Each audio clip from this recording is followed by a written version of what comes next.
ليه بنهرب بالأكل؟ ليه أول حاجة بنعملها أول ما بنزعل إننا بنفتح التلاجة؟ أنا كنت من الناس دي. معانا النهاردة قصة مختلفة، قصة بنت قررت تحب نفسها بعد ما الكل رفضها، قصة جسم كان شايل فوق أوجاع السنين.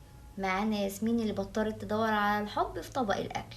أهلا بيك يا سماح ومتشكرة على الكلام الحلو ده. قوليلي ياسمين، امتى ابتديتي تحسي إن جسمك عبء عليكي؟ لا حسيت من وانا صغيره، كنت دايما التخينه في وسط اي حد، في وسط العيله وفي وسط صحابي، غير بقى التنمر والكلام اللي كنت بسمعه. التخينه اهي، البرميل ده، انت بقيتي قد التلاجة اللي على طول فاتحاها، هتتجوزي ازاي، كلام شبه ده يعني. ساعات كنت بتنمر على نفسي معاهم، بس كنت بموت من جوايا، كنت ببقى محتاجه حضن ومحتاجه حد يديني ثقه في نفسي.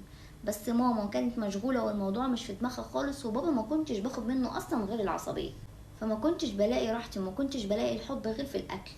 الشوكولاته كانت تحس انها كده بتزغزغني، الكشري كان بيطبطب عليا، البطاطس كانت بتاخدني في حضنها، هما دول اللي كانوا بيسعدوني على الاخر. يعني قصدك تقولي ان الاكل كان تعويض عن الحب اللي كنت مفتقده في حياتك؟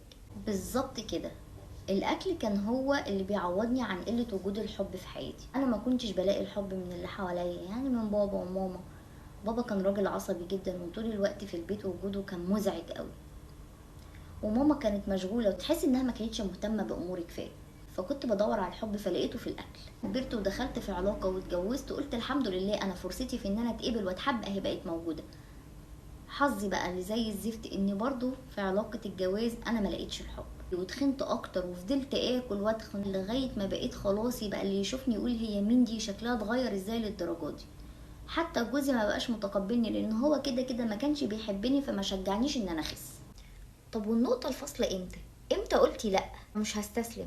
لما فهمت ان المشكلة مش في وزني، المشكلة كانت في الفراغ وقلة الحب اللي في حياتي، اني كنت بحاول املى الفراغ وقلة الحب دي بالاكل. قلت لنفسي ان اكتر حاجة انا محتاجاها دلوقتي اتقبل نفسي واحبها واحس انها مثالية، او اقتنع اني انا شكلي حلو قدام نفسي عشان اقتنع ان انا استاهل ان يبقى في حب في حياتي. يعني لازم ادي لنفسي الحب الاول قبل ما اطلبه من اي حد، وادي لنفسي وصحتي اهتمام قبل ما اطلب الاهتمام من اي حد.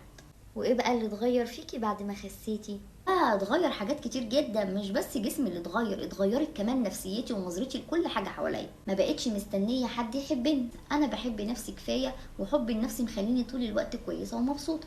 واقنعت نفسي اني انا بخس عشان اتنفس واعيش، مش عشان اعجب حد ولا عشان خاطر احس ان انا محبوبه.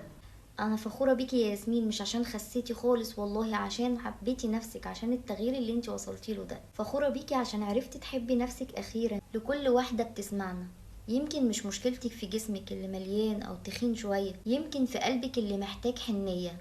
ابدأي بنفسك وحبي نفسك والباقي هيجي وكله هيحبك. ليه بنهرب بالاكل؟ ليه اول حاجه بنعملها اول ما بنزعل اننا بنفتح التلاجة؟